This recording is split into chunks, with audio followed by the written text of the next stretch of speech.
In this world, scholars don't just write poems. They wield the power of literature to fight demons. Shu Chun, a quiet bookworm, suddenly finds himself trapped in a deadly mix of ghosts, hidden secrets, and a strange woman who may not be human at all. Yeah, things can go wild in an instant. So, get ready because this tale is anything but your usual cultivation drama. The tale begins in the ancient, bamboo-filled streets of Jinling City. But then the camera glides over to that tiny, dusty old room. And there our hero is just lounging on a lazy afternoon with a book, reading it like it's nothing until suddenly, bam! Everything shatters. Suddenly, the door bursts open as Uncle Hang storms in and blurts out, "Do you want a wife? I'll send one right now," leaving Shu Chun sitting there completely stunned, wondering how a wife could just appear out of nowhere. He tries to laugh it off, claiming no woman would ever want a poor scholar with nothing to show for himself. Uncle Hang refuses to feel sorry for himself and instead shouts, "You are a scholar. Once you pass the exams, you will be famous and rich, and the woman I'm talking about is noble, beautiful, and she actually likes you for your brain." Feeling a mix of doubt and curiosity, Shu Chun says, "Well, if that's true, then sure, send her over," while Uncle Hong chuckles and heads out like he just closed a big deal. One such Chun sighs like an old man and thinks everything is calm. Suddenly a crazy glowing screen pops right in front of his face, and it's his system. Shu Chun squints at the floating window, mutters that such luck can't be this easy, and suddenly we learn he isn't a poor scholar but a reincarnated prince who has been hiding his true power and royal identity for 13 years. The real crown prince of the Tianfang dynasty, whose father was the emperor who loved him deeply even while ruling a busy kingdom. But then, the impossible took place. His uncle, King Wu, led a band of fierce black warriors to crash into the palace, overthrow the king and kill Shu Chen's father, leaving everyone heartbroken. In the middle of the chaos, Shu Chen's mother turned to a loyal old man and said, "Take care of Chenerdi." And in that instant, the air felt heavy with both power and grief. The old man bowed, scooped up the young boy, and they ran away. But as they fled, Shu Chun glanced back to see his mother for the last time, only to witness something truly horrifying. Two enemies tried to force themselves on her, but instead of giving in, she sprinted toward a stone pillar and took her own life. I won't lie, that scene hit hard. And can you imagine seeing something like that at such a young age? No wonder Shu Chun broke down right there, because the old one managed to get him out alive but not himself. And in his last moments he told Shu Chun to remember what happened and return one day, which is exactly when Shu Chun vowed revenge. And the system activated right then, giving him one mission. Stay hidden for 12 years, which he did by living quietly in Jinling City while waiting out the time. That spark of pain and betrayal inside him never faded, burning on forever. Suddenly, a new system message appeared. Host has remained hidden for 12 years and reached the 9th level of cultivation. The hidden system is now retiring. Shu Chun yelled, "Wait, retire? You're actually leaving me now." He groaned, feeling like his own special cheat code was finally going offline after all these years. Just as he panics, a new message pops up announcing the second stage. The revenge system is activated, turning his goal into eliminating all traitors from King Wu's rebellion and giving him rewards for every 5% of progress he makes. With smiles full of game-like revenge, the real adventure at last begins. He grabs a book, stares at it with deep thought, and then declares, "After years of searching, I know the truth. The leader of the Heavenly Wild Goose sect, one of the traitors, has decided this time that man won't escape." And while the scene shifts to a place so peaceful with chirping birds and sunlight dancing on lotus ponds, it feels like something big is about to shatter that calm. Suddenly, a man bursts in grinning and shouting, "My lord, the young master has agreed and I'll bring him to you tomorrow, and then we'll finally meet the stunning, elegant noble lady who casually tosses him a gold ingot like it's spare change." The guy snatches it up as if he just won the lottery, and then Uncle Hang shows up again to deliver Shu Chun for a fat tip, just like a pizza guy. The woman speaks calmly, promising 10 times the reward if tomorrow succeeds, and Uncle Hong's eyes instantly shine like gold coins as he bows repeatedly, happily walking away to brag about his deal. Even though he has no clue the terrible trouble he just signed Shu Chun up for. Suddenly, things get stranger when a shy servant girl steps forward to the beautiful lady, visibly hesitating as if she's about to say something important. Before she can even speak, the lady lifts an eyebrow and snaps, "Just say what you want." While the servant asks us all the same question, "Why go to such lengths for a random scholar?" She stops, turns her head, and whispers a few words that strike a deeper chord than anyone expected, reminding us that falling in love is often just an irrational leap we can't explain, before the mood suddenly shifts into pure comedy. A little kid is totally obsessed with an adult comic, drooling over every page until Shu Chun steps in like an older brother and snatches the book right out of his hand. He scolds, "Should a small child like you really be reading this?" The kid pouts and says, "But Brother Chun, I just want to see the fairy sisters." I'm sorry. What? Chun keeps a straight face and holds the comic just out of reach like a responsible parent, then says, "Where are you learning these nasty things? This isn't a story for kids." But the kid fights back, and you'll read it every day while the action plays out in high def. Such Chun pinches his cheek and says, "That's different. I read it just for school, though I bet that's the fancy name they use these days." But the fun doesn't last long because suddenly someone starts pounding on the front door, shouting for us to hurry up and come out. Shu Chun lets out a sigh and pushes the door open. Outside stand are three tough-looking guys. The kid peeks out and whispers, "That's Brother Dai," then instantly ducks behind Shu Chun, causing Suchin to narrow his eyes and ask, "Brother Dai, what brings you here?" Dai doesn't waste time and strides in as if he owns the place, announcing that the Tanyan sect is here to buy the bookshop and giving the owners just 3 days to leave, warning them not to be stubborn since their gang is even offering money to make the move.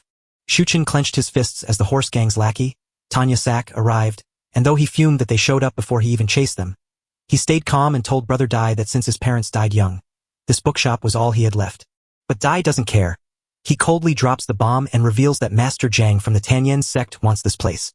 He is building the largest brothel in Jinling City right here, and turning a scholar's home into such a place is the final insult to injury. Shu Chun leans in and asks what the offer is, and Dice just smirks before holding up 5 fingers. Shu Chun's face brightens at the thought of 500 silver taels, but Dai barks out a laugh, reminding him that what he really meant was 500 cash, a tiny fraction worth almost nothing in this world. Such Chen's face falls, and he wonders if that isn't just a bit too low. Then the kid counts on his fingers and says $50 buys only 3 pigs. So how can I ever find a wife with so little money? My guy is already planning for a wedding while they're about to get kicked out of their home. A tough guy stares down the kid with anger in his eyes. You want to get your ears boxed, brat? The kid stumbles backward, but Shu Chun steps forward to protect him. If you have a message, tell it to me, and remember that bullying a child is the kind of mistake even a big brother shouldn't make. Dai snarls again, making it clear he won't negotiate and warning that everyone must leave by tomorrow or face the consequences. As he walks away, one of the thugs sneers at the kid and warns, "Watch your step tonight, boy," which is clearly a threat. Suchin watches them leave, mutters robbery, huh? And flashes that classic anti-hero smirk while wondering if wiping them out will finally push his revenge system to the next level. The next scene starts with the soft clatter of horse hooves on a dirt road, a quiet that feels almost too calm. As Uncle Huang grins from the driver's seat of his horse-drawn carriage, he pulls up to Shu Chen's home beside a graceful old lady who tells the waiting miss that they have arrived, only for a breathtaking young woman to step out and leave everyone gasping in awe. But Miss Lin just gave the crowd a cold look that instantly made them quiet out of respect. To be honest, it was pretty awesome. She looks at the elderly woman, clearly annoyed by the noise, and asks if this is the bookshop. But before she can get an answer, Uncle Huang jumps in yelling that it's definitely the right place and Shu Chun is inside. "I'll tell him right away," and he bolts off as if he's rushing to share royal news. Grandma Zhang drops her voice as she senses something special and whispers, "Master, the literary energy here is so strong. The scholar inside has already built his own literary palace," proving that Shu Chun is far more than just a normal bookworm. The young lady's face stiffens as she declares there are no what-ifs, while inside she realizes she's been waiting 30,000 years for this moment, instantly turning a simple arranged marriage into a timeless promise of soulmates. While Shu Chun calmly reads inside, totally oblivious to the chaos waiting for him outside, a sudden crash sends the door flying open just as Uncle Hang storms in, shouting for him to hurry up. Our guy leaps up in confusion, asking Uncle Hang what's going on, only for Uncle Hong to beam with pride and announce that he's brought the noble young lady he promised. Shu Chun stared, completely stunned, wondering if she was really serious. Uncle Hong just beams with pride, because when Uncle Wong speaks, his words are as true as gold. Then he throws on his showman's best act and shouts, "Miss, please come in." The door creaks open just a bit, and there she stands, looking elegant, calm, and shining like a star. Shu Chun is stunned into silence by the rare sight of her usually witty companion stepping forward with graceful elegance to introduce himself as the young master to the newly revealed future heroine, Lin Wanhu. Shu Chun shoots up quickly, offers a polite nod, and invites her to take a seat. She gently apologizes for the sudden visit, but Shu Chun, ever the gentleman, replies that Miss Lin's presence is a gift to his humble home and not an intrusion at all, earning a proud nod from Lin Wu as she looks around with genuine interest instead of judgment. Uncle Hang hops in with his winning sales pitch, insisting that even though such Chun is poor right now, his hard work and big dreams will soon make him a huge success. But Miss Lin just smiles softly and says, "That doesn't matter. True marriage is all about loving each other and staying healthy. Which makes me wonder, what does she mean by a healthy body? Even Shu Chun stops dead in his tracks, staring as if he just heard something impossible. And yeah, he totally did, she adds with a laugh. Because a strong body makes you feel safe, and Mr. Shu has one, so who wouldn't blush after hearing that? Shu Chun just chuckles and plays along. And when you tell him he's being flattered, he admits with a grin, "You're right. I am the chief instructor of 8 billion elite soldiers." Now Lin Wu looks up with a surprised frown, completely missing the joke about being an elite soldier instructor, which just makes her reaction even funnier. Meanwhile, Uncle Hong and Grandma Jiang share a quick look and quietly slip away, leaving the two alone in the sweet silence. And there it was, the first real connection, as Shu Chun and Miss Lin kept chatting and smiling until the tension vanished. As Shu Chun watches her, he wonders if Miss Lin truly fell for him or if there's something deeper at play, especially with her strange mention of a 30,000-year wait. So what do you think is her real plan, and would you accept such a fast proposal if someone like her walked into your life? After a friendly chat with Shu Chun, Miss Lin quietly slips out of the house. Shu Chun watches her leave while Bro stands there, lost in love, whispering how wonderful she is before suddenly bursting into song to declare that no one, not even Jillink's beauty, can compare to her shining star-like charm, leaving everyone wondering if they're in a romance or a poem. Just as he's lost in his field work, snap, Uncle Wong pops up and asks what he thinks of that noble young lady, and Shu Chun doesn't even hesitate to say she's amazing. Uncle Hong beamed with the same proud grin a Desi uncle gets after pulling off a perfect match. So are you finally satisfied? But Shu Chun's smile fades as he looks around his broken-down bookshop, wondering what good it is to be happy in such a poor place.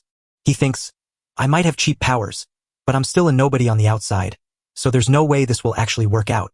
But Uncle Hong wouldn't have it, demanding a simple yes or no while Miss Lin claimed that a nod means they could marry tomorrow, leaving Suchin to wonder if she was actually joking. Uncle Hong just laughs and says, No jokes, my boy, just say yes and I'll get everything set up. Then leans in dramatically to whisper that she's talented, kind, and doesn't care about your money, making Such Chun blush red while he mutters that it's moving too fast. But Uncle Hang is already walking away shouting that you've agreed so it's done, and you better get ready for your wedding night, and days later, boom, firecrackers go off and the streets are lit with celebration. A tiny kid dashes around shouting, the bride is here, until everyone stops to gasp at the sight of Miss Lin stepping out of the carriage in a glowing red dress, looking absolutely radiant. Shu Chun steps out in his wedding robe, clearly trying to believe that he's actually gotten so lucky. The wedding gets underway, and you step over the fire basin. You bow to the sky and the ground, then to your parents and to one another until the ritual is finally done. And before anyone could stop them, they were married, leaving Such Chun standing there in shock, whispering that it felt like a dream, while everyone else just shook their heads in disbelief. Tears welled in his eyes as he realized he'd never expected a humble boy like himself to ever marry someone as wonderful as her. Later at the wedding feast, the lights come on, music plays, and people are laughing and drinking while everyone is having a great time. Some guests arrive to congratulate Shu Chun, which is just a normal thing. Then that same little boy from earlier walks up all serious and tells Brother Chun, now that you have such a good wife, you should focus on your studies, build your literary spirit, and maybe pass the imperial exams. Such Chun chuckles softly and gives the kid a friendly pat on the head. What do you kids know? Go on and play. Then he teases you, and you even know all about literary palaces and energy buildup. The boy flexes like a future scholar, which is exactly why I'm here to read, so I can succeed and marry a beautiful wife. Suchin narrows his eyes, hits Shurao Dongs with a roast, and the whole crowd laughs hard at his silly excuse that reading Golden Lotus counts as studying. The kid turns red and protests, insisting that it's still a book and that reading is reading. Then the good mood shatters as a gang of rowdy men storms in, led by a man whose scary face shows he's here to cause trouble. He shouts sarcastically about the huge party, but Chen's face instantly freezes as he demands to know why you're there. Dee strutted up looking smug, and I couldn't believe it when I saw a broke scholar getting ready to marry that beautiful woman. Then he sneered and threw shade, mocking you for borrowing the cash to pay for this wedding. Suchin tightens his fists and asks, what did you say? Dee won't stop, and since we all know you're broke and haven't even found a good excuse yet, he pushes too far by suggesting we bring your wife out to see how pretty she is, which turns a great night into a fight you know Shu Chun won't ignore. The wedding feast is still going strong with everyone drinking and laughing until the fools in his gang start talking trash again. So now the bride steps out to reveal herself and Mr. Shu hasn't even had a taste yet, so we can help him out. But bro, what are you saying? These guys are disgusting. I mean seriously. Before things could get out of hand, one of Such Chen's friends stepped in to stop the chaos. Hey, this is Brother Shu's wedding, right? Is that really okay? The friend asked, showing a lot of respect for him. But Dai? No way, he wasn't going for that. Bam! He slammed the table down so hard the room went dead quiet, then growled. Who are you trying to impress? Say another word and I'll rip you in half. Then this crazy guy literally put his foot up on the table like he owned the place, and he warned everyone that if anyone messed with him, he would tear them to pieces, proving exactly who he was. Everyone stops in their tracks, and the air grows thick with tension. Such finally stands up, grits his teeth, and promises to give an answer about the bookshop tomorrow. And Dai, this slimy, smug face. Good, I'll give you 1 day but we're out. But before they left, he tossed out one more nasty remark, leaving us wishing we'd seen the bride.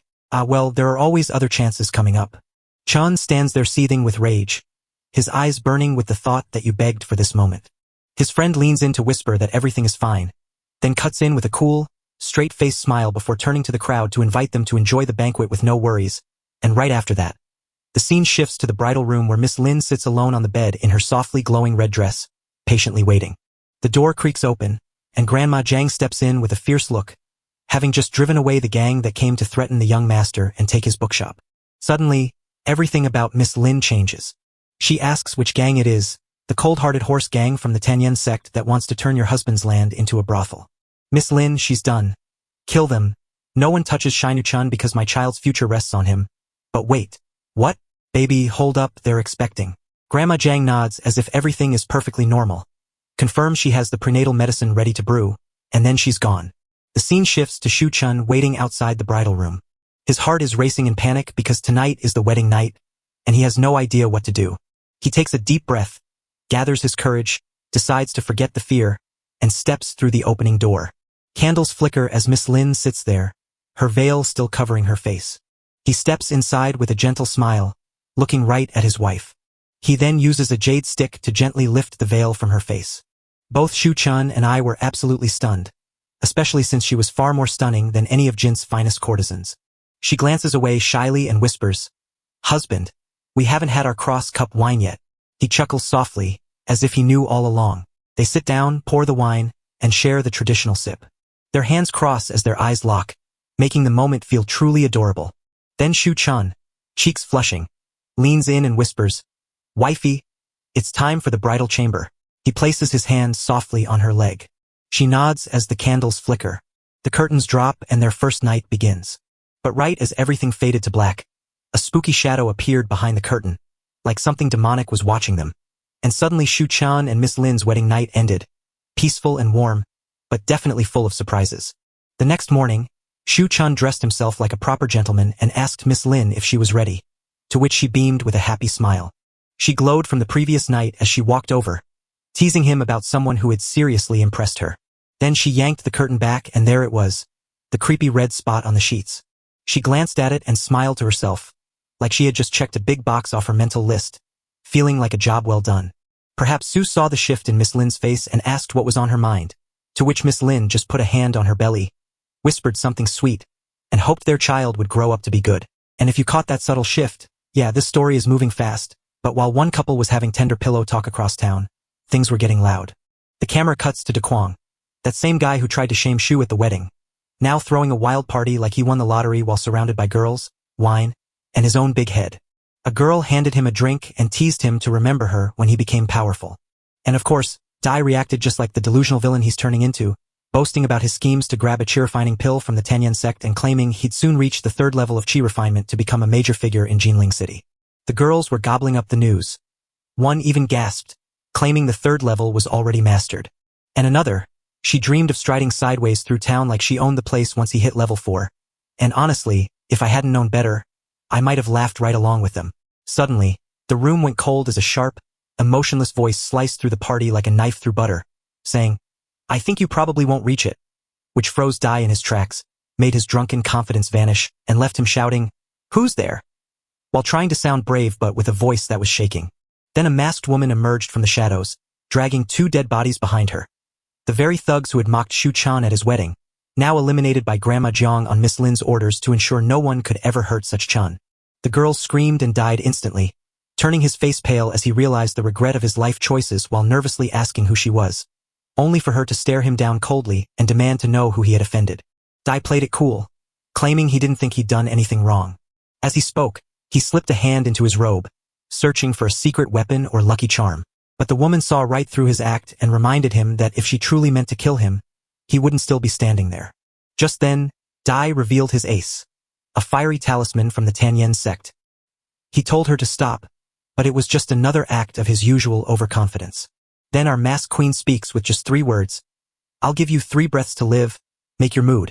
And she asks if that doesn't send chills down your spine. Panicking, he threw everything he had left into a blazing fire attack by activating the talisman.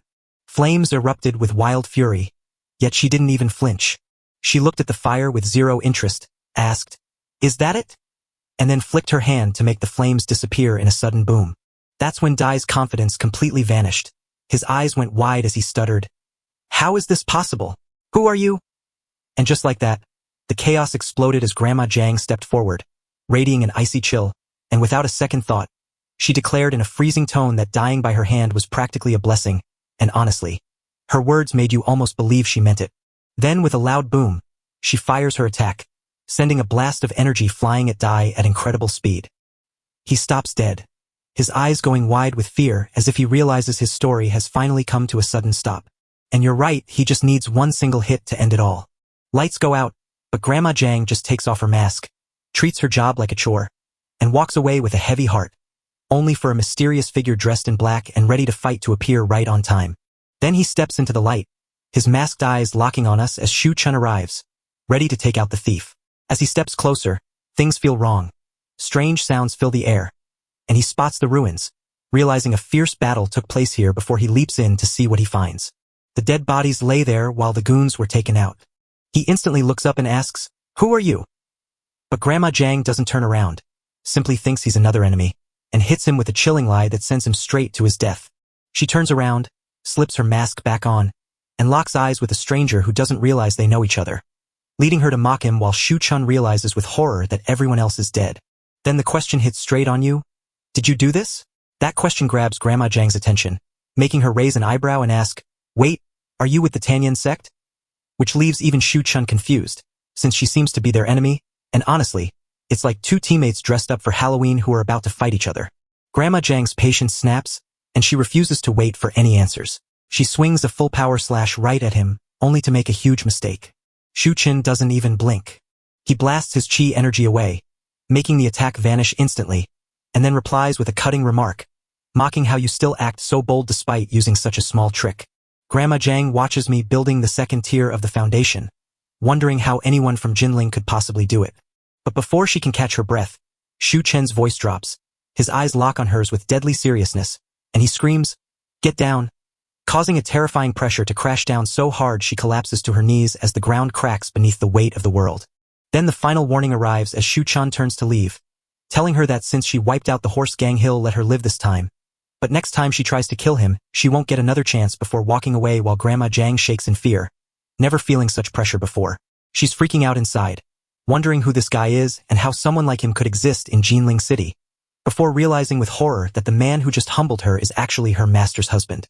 After all the chaos, Shu Chun finally heads home, acting like it's just another chill day as he calls out, "Wifey, I'm back," only to find Miss Lin waiting with a warm, glowing smile and sweet questions about his day, making it look like true relationship goals. After taking down a demon gang, the exhausted Shu Chun tries to act cool and claims he's only done some exercise, even though his friends have clearly seen the real workout he just did and know he's starving. His eyes light up with pure joy as he gazes at the food, just like a child spotting candy for the very first time. Miss Lin gives him a bowl and whispers for him to eat well and stay strong. Just as Shu Chun wonders if he saved the world in a past life to deserve such an amazing wife, Grandma Jang clears her throat like a hemoth and interrupts with, "Excuse me." It turns out she wants to talk to Miss Lin about something, and here's the twist. Miss Lin stands her ground and smiles as she says, "Let's talk tomorrow," because right now she just wants to enjoy this moment with her husband, leaving me to admit that delivery was cold but classy, while Shu Chun watches Grandma Jang leave, grows worried, and wonders why she's sweating so much as if she just returned from a war zone. Before he can even think about it, Miss Lin gently takes his hand and, blushing slightly, tells him that he is what matters most to her right now. And who knows, if the stars align just right, their little one could arrive into the world next year. Such Chun freezes in shock while Man turns bright red, exclaiming, "Wait, isn't it a bit early for this kind of effort? The sun is still out," the narrator said as the scene shifted to a bustling marketplace, where people were spreading rumors that the entire horse gang base had been wiped out. Someone called it a demon, and now Jinling City isn't safe. Then the authorities arrived. The townsfolk began whispering that it was Constable Jiang, the expert on demon cases, and someone even suggested the monster might be a demon king from the mountains. Meanwhile, back home, Shu Chun gets blasted away. He's lying in bed, looking like he just ran a marathon through hell. He sits up, lets out a big yawn, grumbles about tossing and turning all night, and honestly, we feel him because even an ox would have collapsed after what he went through, so he starts getting dressed while muttering to himself. He stares into the mirror, stunned by how drained he looks, wondering where his hero glow went while his dark circles and pale skin scream total burnout, only for him to mutter something hilarious about having the power for 3,000 rounds yet feeling like he's about to die. Then he scolds himself, blames it on wine and women, and vows to be more disciplined. But let's see how long that promise lasts. Then Miss Lin walks in gently and asks what he is mumbling about. Caught red-handed, Shu Chun instantly straightens up like a kid caught skipping homework and claims he's just thinking about quitting drinking. But Miss Lin narrows her eyes like she knows he's hiding something. Suddenly, she wraps her arms around his neck and playfully teases him about quitting her. Before the mood shifts as a noise outside makes Shu Chun ask what it was, only for Miss Lin to casually mention that Mr. Ning has arrived and that young Master Hua is treating everyone to wine. Just as she finishes speaking, Brother Ning walks in, the same one who stood by Shu Chun at the wedding. This time, his face is serious as he delivers the hard truth. The horse gang's branch slaughtered more than 50 people, and the town whispers that a great demon must be to blame. Shu Chun freezes in his tracks, realizing with a jolt that the huge shadow monster standing before him is the same one he saw earlier. Miss Lin looks truly worried and grabs Shu Chun's arm to ask if demons are really running loose in Jinling City, but Shu Chun tries to stay calm and assure her not to fear, while Ning jumps in with the fiery spirit of a hero, declaring that even though demons are cruel, they scholars were born to fight them, and once his energy training is done, he vows to slay the demon himself before turning to Shu Chun to ask his opinion. Shu Chun nods firmly and takes on his duty to slay demons and guard the innocent. But the camera lingers on Miss Lin in the background, who wears a knowing smirk that suggests she's hiding a dark secret. We rush to the bookshop's backyard where Grandma Jiang is having a tense chat with Miss Lin, and since Grandma Jiang's face is dead serious, she warns Miss Lin that the horse gang visited last night included someone so terrifying, even she calls them terrifying. Miss Lin was washing vegetables as if it were any ordinary day, but she froze and looked up in shock when a master more powerful than you appeared. Grandma Jiang wiped the sweat from her brow, looking shaken, and I realized I wasn't even close to matching their power because I couldn't see his face. And while his hidden presence alone made me drop to my knees, it wasn't just about strength. It was pure dominance. Miss Lin's eyes go wide with shock as she frowns and mutters about powerful cultivators, wondering if the infamous Tanyan sex leader is behind this. But Grandma Jiang shook her head right away, saying that she'd already met the Tanyan sex leader and that man simply didn't have that kind of power. Now Miss Lin is really suspicious, wondering why he spared you even though Grandma Jiang has no idea, and maybe he only let you live because he hated the horse gang just as much as you did. Miss Lin rises slowly with a cold voice, demanding that we learn everything about this man because she will not allow anyone in Jinling to act without her control, and you can feel the heavy tension hanging in the air. As Grandma Jiang bows and steps away, Miss Lin is left to wonder. Now that we hear her inner thoughts, she realizes the tiny Jinling city hides many experts, one of whom is already close to the Golden Core realm, proving she clearly underestimated this place. The scene shifts to a quiet courtyard where birds sing and tea sits on the table, while Shu Chun and Hoi Ho relax together. Hua beamed a huge smile and said, "Brother Shu, it's been ages since we last met." Shu smiles, asks what brings you here, but his true thoughts whisper from deep within his mind. Meet Hoi Ho, a student from a confused family in Jinling who has been acting strangely nice since I passed the Shukai exam, but I know the truth. I'm quietly using him to uncover what really happened during the rebellion, while Hua tries to stay casual and asks if I've been working too hard lately. Such Chun lets out a chuckle, but it's clear his mind is elsewhere. For a split second, his mind wanders to thoughts of Miss Lin. Then Hua finally reveals why he's here. The capital's big exam is almost starting, and since you just got married, leaving now would be terribly inconvenient. Why don't you let me take your place? Oh look, there it is. Then we learn Hua's secret plan. Since I've already talked the other Shukai scholars into quitting this year, if Shu Chun also steps back, I'll be the only one left to take my spot. But Shu just offers a calm smile, handing his spot over while quietly admitting he sees right through the game, noting that with only one seat available each year, his brother's invitation was just a way to steal the chance to take the capital exam. And though Shu Chun gently says that wouldn't be right, W leans in again, teasing that his brother must have big plans for the difficult literary exam while warning him not to forget how much hard work it really takes. Right then, someone dashes over. Constable Jiang arrives, looking terrified, to announce that demons have wiped out everyone in Shiai village. The mood changes instantly as Jiang turns to Hua and says, "You are the only Confucian scholar in Jinling capable of handling this. So we need your help." Hua stood tall with pride, saying, "Don't worry. Guarding the people is our job." Then, flashing a smug grin, he turns to Shu Chun and says, "Brother Shu, come with me and see how true scholars act when danger strikes." But Shu Chun politely said no because his wife was waiting at home, and the guy had just pulled a classy move by grabbing her card. Constable Jiang leaps in looking scared and tells young Master Hua that since he's already built his second-rank palace while Shu Chun hasn't even started, Hua should stop him before he finishes to stay safe. "Don't worry, I'll make sure he stays safe." Then he leans in with a cheeky grin and urges Shu Chun to say yes, so Shu Chun nods since he has no other choice. But deep inside, this world is crawling with demons and confused scholars, so we pour our literary energy into building a palace to keep us in line. At the same time, Constable Jiang looks at Shu Chun and thinks he really agreed, but wonders if he has enough energy left to keep going. On a quiet day at the edge of Shiai village, a crowd has gathered, holding their breath with tense unease. Among them were Shu Chun, Constable Jiang, and a few old scholars, while one man whispered nervously, "What do we do now?" To which a stern Constable Jiang replied, "Young Master Hua, these volunteers tried to stop the demon but failed, and 2 of them died." Before another man turned to see Hua walking toward them with a small group. His eyes light up as whispers spread like wildfire through the crowd. "Brother Hua is here. We might finally have a chance. And with his powerful righteous energy, the demon won't last long." Someone steps forward, fueled by hope, shouting, "Brother Hua, you must avenge the dead." Hua smiles with quiet confidence and challenges the demon to reveal its hiding spot. That's when a scholar spots Shu Chun standing quietly beside him and looks at him with doubt. Who answers in a smooth voice, noting that Shu Chun just passed his Shukai exam and is clearly a talented guy you should get to know. The scholar just scoffed, thinking a fresh recruit like the Shukai was far too weak with his words to scare even a mouse, much less a demon. He spins to face Shu Chun with a sharp edge in his voice, warning him to stay back because even after years of hard training, they had still suffered, and having you there would only slow them down. Hua steps in fast, lays a comforting hand on Shu Chun's shoulder, and tells everyone to chill because Shu's got my back. Behind his polite smile, Hua sneers inwardly, daring Shu Chun to prove he can truly compete for the capital spot.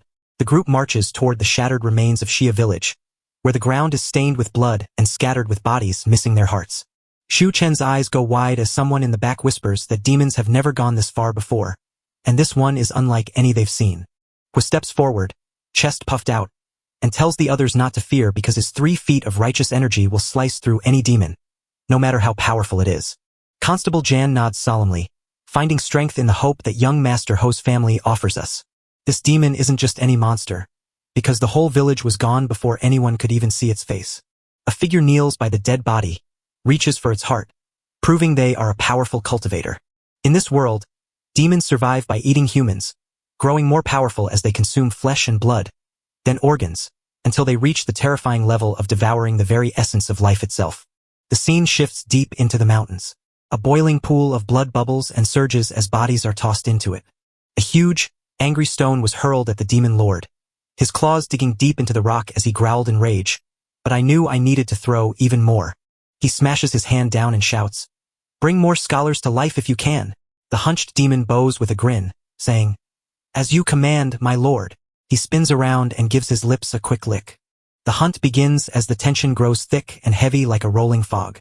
A man stumbles forward, pale with terror, so watch out for the last group of people who were snatched by demons before they could even react. Hua clenched his teeth and flipped his fan open, showing that with me around, there's no need for any fear. Suddenly, Constable Jiang points toward the forest, and something moves.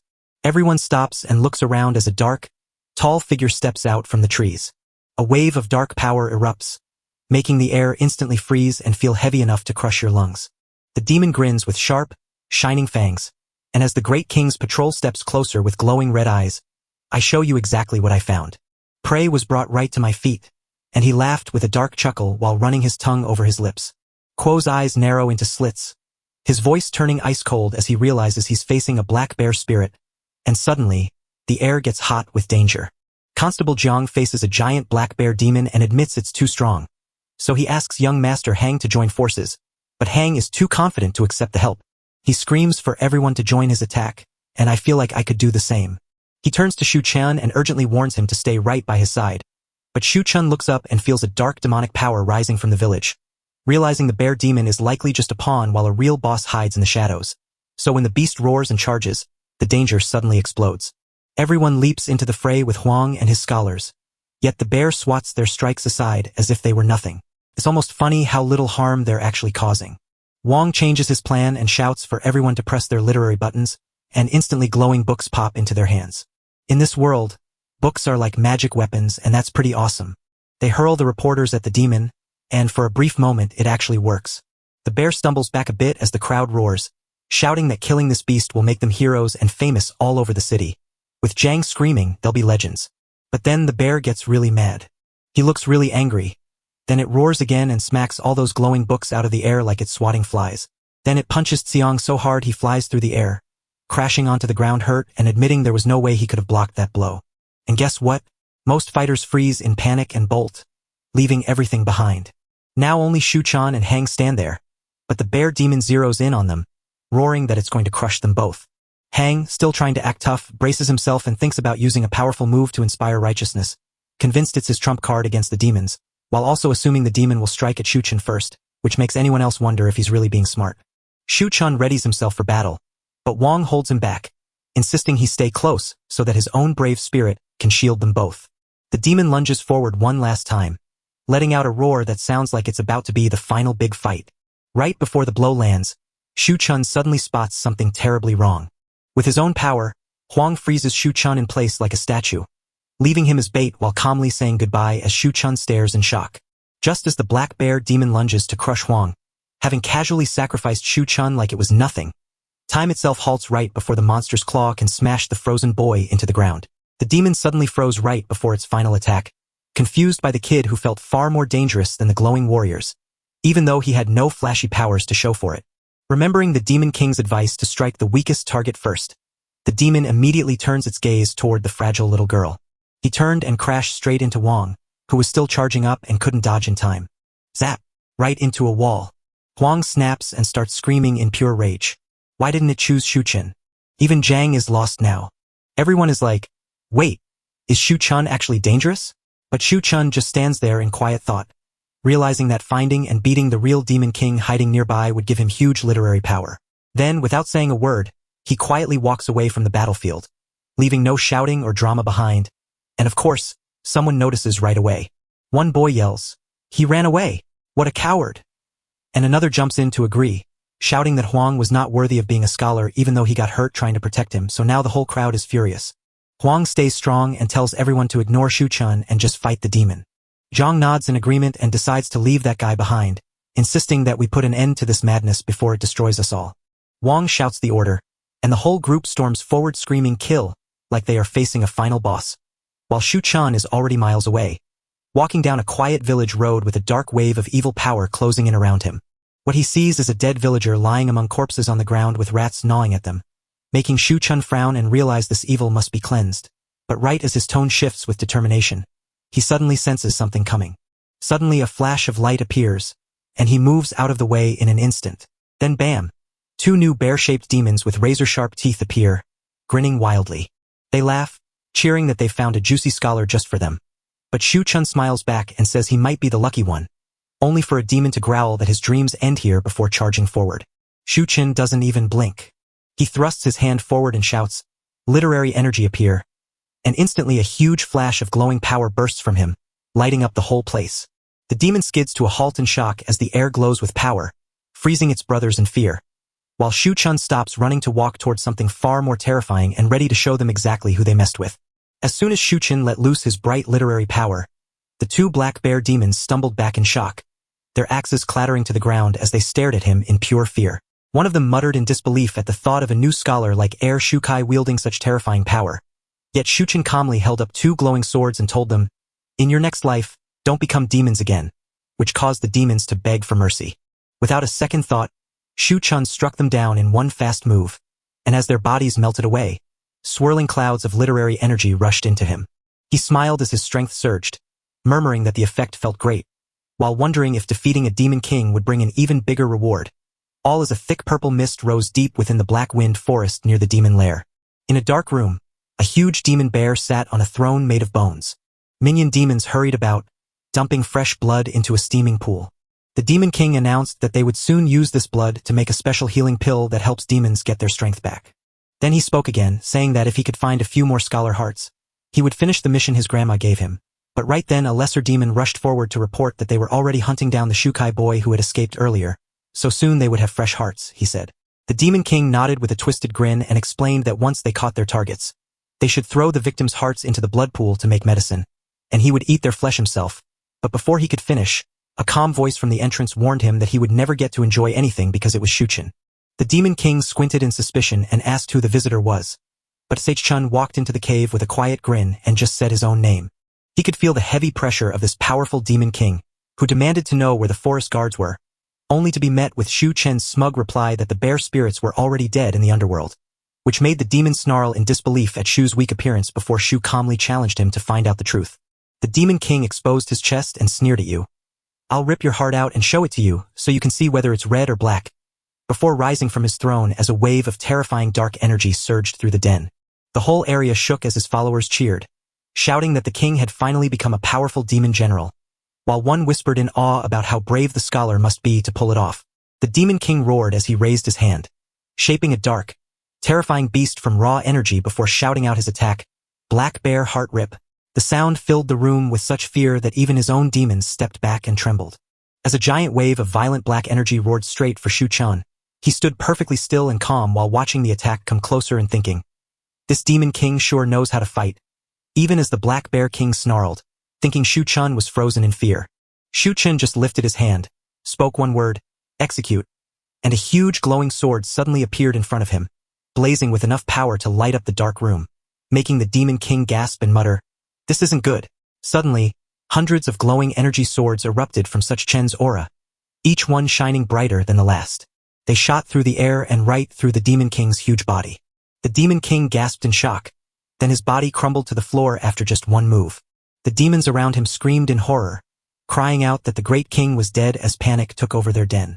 Shu Chun stayed perfectly still as he drank in the swirling power rising from the Demon King's dead body. He felt a surge of power flooding his veins and whispered, this energy is incredible. Looks like he really was a demon, his strength now roaring 10 times stronger than before. The other demons turned and ran in fear, screaming and scrambling everywhere as they fled. But Shu Chun refused to let them get away. He unleashed another burst of power, sweeping his blade in a wide arc and declaring, exterminate them all, instantly slicing every demon in the den to pieces. Their bodies disappeared, leaving just a strange quiet, and Shu Chun looked around, nodded, and realized that killing demons was the quickest way to get stronger. Then he turned to the center of the den, where the blood pool was still bubbling softly. Inside, he noticed human hearts drifting through the red liquid. His face froze into a cold look as he whispered, those demons are cruel enough to grind human hearts into pills. With a fierce swing of his sword, the blood pool shattered into a spray of gore and bones, and from the broken pieces, a faint light began to glow. Shu Chun stepped forward and found it, a lone pill glowing with a golden red light. He picked up the pill, examined it closely, and whispered that he didn't expect it to be done yet, noting its powerful energy and the many lives that must have been lost to create such a top-tier healing medicine before tucking it into his robe and leaving the demon den. Outside the Black Wind Forest, chaos raged as Huang and his friends fought a fierce battle against a black bear demon soldier who roared in fury, screaming that they were all doomed. It swung its giant fists, knocking fighters away like ragdolls while Wang fought hard just to stay standing.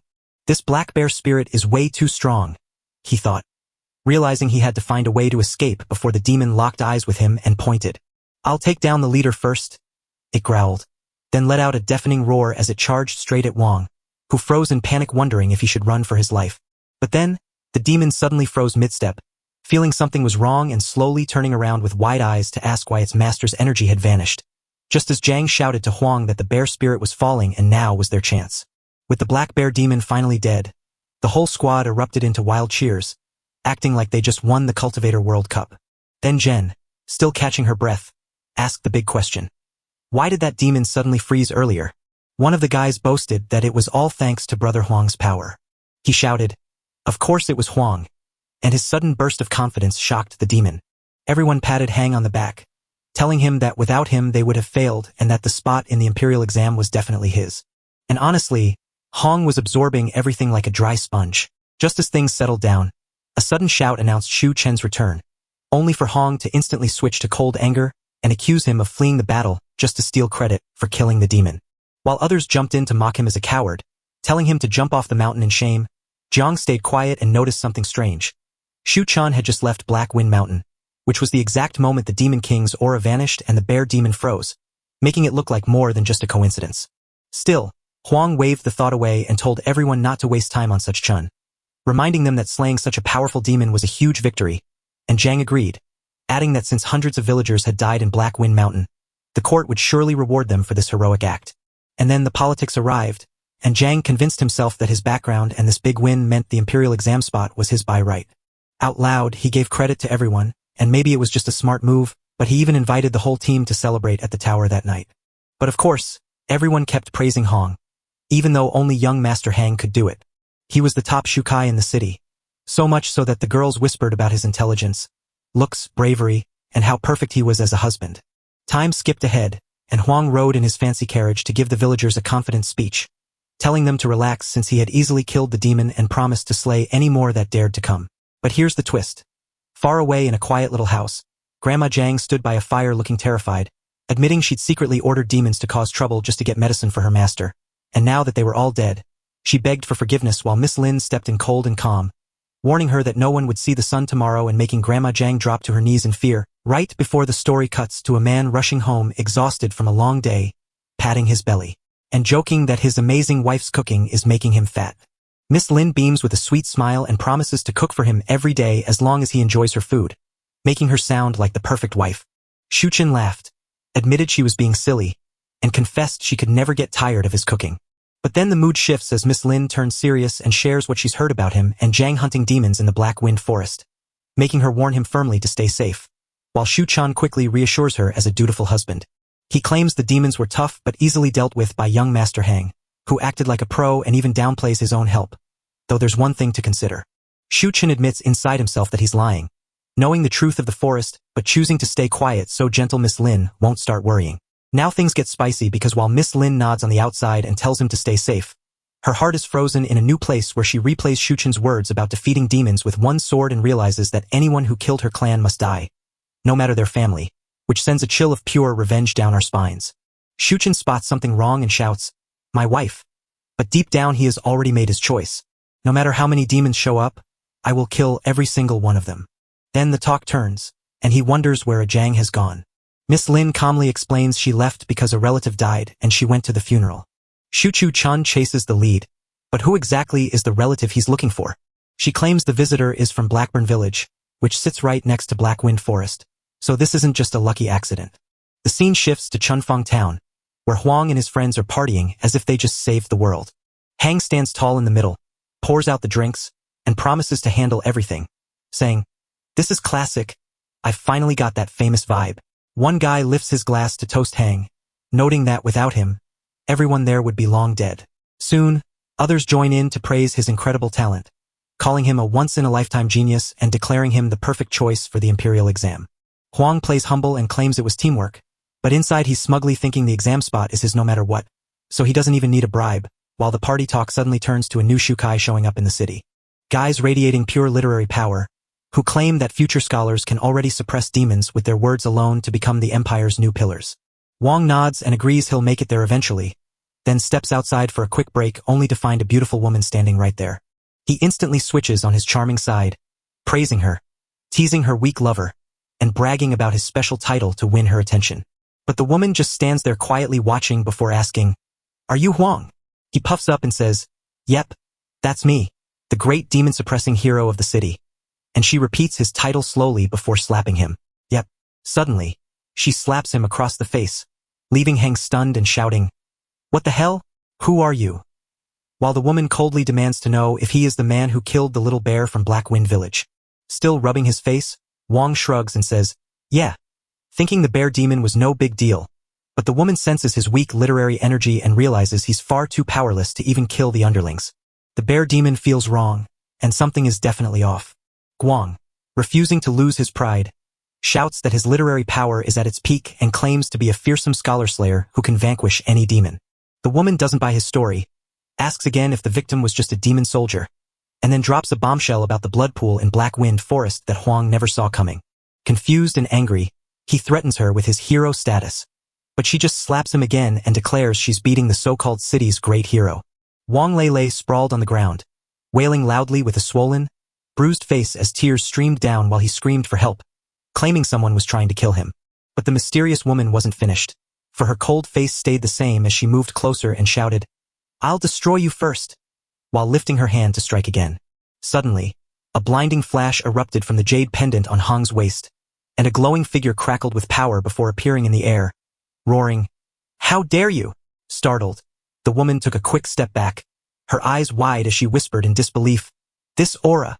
A bright light shaped itself into an old man in long robes who floated calmly in the air and looked right at her, asking with a sharp gaze, "What demon dares hurt someone from the Qing family?" And she whispered back, "Just a Confucian spirit." She tightened her fists in frustration, knowing she couldn't afford to waste time because Master's plan had to come first. Without another word, she melted into the shadows like smoke, leaving the old spirit to watch her go and mutter, "At least you know when to retreat." Now that the danger was over, Wang slowly sat up, sobbing and clutching his cheek while crying out that it hurt and swearing she was outrageous for hitting the city's hero and that this wasn't over, while around him a quiet bookshop filled with peace. While Chun slept soundly with steady breaths, Miss Lin sat by his side smiling softly before whispering her growing love as she brushed his hair, only to be interrupted by Grandma Zhang's serious entrance. She gave a small bow and said, "Mistress." So Miss Lin nodded and stepped outside with her, only for Grandma Zhang to ask if she killed the boy named Hang, to which Miss Lin shook her head and explained he was from the Qing family protected by a powerful spirit, leading Grandma Zhang to realize that Wang's weak literary energy and arrogant attitude meant he couldn't have defeated the demons of Black Wind Forest himself. Then the true power behind him must be the Confucian master, and she frowned deeply at the thought. But had such a master ever come into the world, I would have felt it myself. She narrowed her eyes, wondering if the person she was looking for might actually be your husband. Miss Lin chuckled softly, "But my husband is just a common creature. Surviving that battle was pure luck, and there is no way he is tied to such power." Grandma Zhang bowed her head and said, "My apologies, mistress. I will investigate this matter with even greater care." Miss Lin gave a sharp command, telling everyone to find out everything. Grandma Zhang gave a quick nod and vanished into the darkness. Miss Lin turned to the window, realizing the small city was far more complicated than it seemed. And though she didn't care who was hiding behind the curtain, a silent warning echoed in her heart, "Just don't provoke them." The next morning, Shu Chun woke up, stretched with a yawn, and muttered that he felt unusually tired, rubbing his belly as he realized he needed to tell Lin to cook lighter meals because he was gaining weight. But then his eyes turned cold, the smile vanished, and he knew the horse gang was still a threat because they were secretly linked to the Tanyan sect, the very group whose leader was just a tool in his uncle's hand. Shu Chun's eyes froze over as he realized his revenge would begin with them, not only to burn away his hatred, but also to earn the system's rewards he relied on. But he had to walk softly, for drawing too much attention could cost him everything. He peeked into the room where Miss Lin slept, knowing she was just an innocent, ordinary woman who would be terrified if she ever found out who he really was. He simply couldn't allow that to happen. He tightened his fists, knowing he had to win his place in the imperial exam to reach the court and finally find the real traitors. Only after that could he reclaim what was stolen, feeling his literary power surge around him like a storm, calm on the outside but raging deep within. Inuchin walked out of the room, smiling warmly at Miss Lin and casually asking, "What book are you reading?" With a proud grin, Miss Lin held it up and replied, "I'm learning magic tricks. I want to broaden my horizons." Chun leaned in to peek at the book cover, froze instantly, and gave an awkward grin as he said, "Oh, this is Wudong's book. That brat always leaves his stuff lying around." He stretched his hand for the book, but Miss Lin softly pulled it away, saying in a kind voice, "I'm not quite done with it." Then, she glanced up at the clear sky, smiled and said, "The weather is beautiful. Let's go for a spring outing." And Shu Chun smiled and agreed. Walking hand in hand into the noisy streets of Glory City, the townsfolk spoke in hushed, worried tones about the growing threat of demons, prompting Miss Lin to gently remind her husband that while no demon should dare come near, he must promise to stay safe and not risk his life for any reckless creature, even as he silently kept his wife in the dark about the true dangers she couldn't possibly imagine. Right then, Constable Zhang came up behind him. He grinned and said, "So, this is your wife, Mr. Zhu? You're truly blessed. She's stunning." Shu Chun chuckled politely and said, "You're too kind." Zhang's voice suddenly grew serious as he warned that the horse gang leader had become too powerful, crushing dozens of others and spreading chaos, which made Shu Chun frown in confusion before Jen nodded grimly at the truth that these gangs were trafficking women not just from foreign lands but even from barbarian tribes. Do you think they're up to something? Maybe they're still trying to open a brothel, Such Chun mumbled as he thought. They've always wanted that, Jen laughed. So opening up a brothel sounds like a blast. Want to check it out sometime? Miss Lin raised her eyebrows but stayed quiet, while Suchan chuckled and walked right past her comment to ask if they were really just taking land from ordinary people, only to realize that many of the women weren't foreigners at all, but had been kidnapped straight from their own homes. Jenong looked unsure and asked if they really meant to go that far. Shu Chun gave a confused answer, but deep inside he knew the real truth. The horse gang stood behind the mighty Heavenly Goose sect, led by a boss who was even more powerful than the city lord, so they had nothing to fear. Zhang waved goodbye and went back to his patrol. Shu Chun watched him leave, then quietly passed on clues so Xiong could help solve the mystery. Miss Lin studied him with a thoughtful look before saying, Constable Jiang seems like a good man. Shu Chun nodded that the man was well respected. But while he spoke, chaos erupted in a narrow alley of Glory City, where horse gang thugs were brutally beating an old man. Move aside, old man, they shouted as one bald gangster sneered that the street now belonged to their horse gang, promising not to mistreat anyone but demanding 500 coins each while grinning that they were honest crooks who wouldn't cheat a single coin. The villagers shivered with fear, whispering that this robbery demanded 500 and was simply too much. A tiny boy stood quiet in the crowd, just watching. His guardian stepped forward, shaking with fear, and pleaded, Please don't make us leave, but we simply can't pay the 500 coins you demand. The bald man grinned and said, All right, I'll be generous. Just give me 50. Gasps rippled through the crowd as someone screamed that they were bandits, while a voice cried out that our family had lived here for generations and asked where we could possibly go. For the fear in their eyes was louder than their anger and no one dared to fight back. All right, guys, that's the end of the Mona madness. If you liked it, hit like. If you didn't, pretend you did. Subscribe before the next chapter drops and confuses all of us again. Okay, bye. Go drink water and touch grass after watching my next.